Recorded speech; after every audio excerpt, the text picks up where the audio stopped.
Inaasahan naman magbibigay ng dagdag na trabaho sa mga taga Quezon City ang Travel Expo na isasagawa sa lungsod mula August 16 hanggang 17.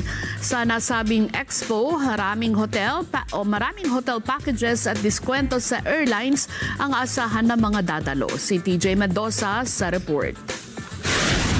Magsasagawa ang Quezon City Travel Agencies Association o QCTAA, Department of Tourism at ang pamahalaang lungsod ng Quezon ng 2 araw na Travel Expo sa August 16 to 17, 2025 sa Quezon City MICE Center.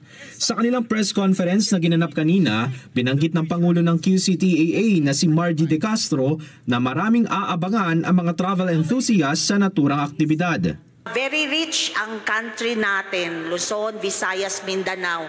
So we feel the need to emphasize on to support our local tourism. That's why we have come up with this activity.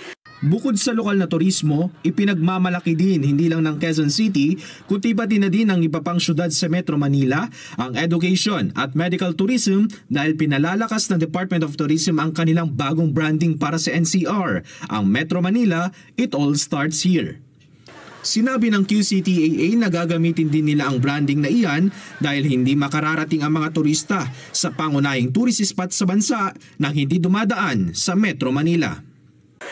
To give the best deal, promo rates dito sa 2-day event para maingganyo talaga ang lahat na pupunta dito kasi best worth ng money nila.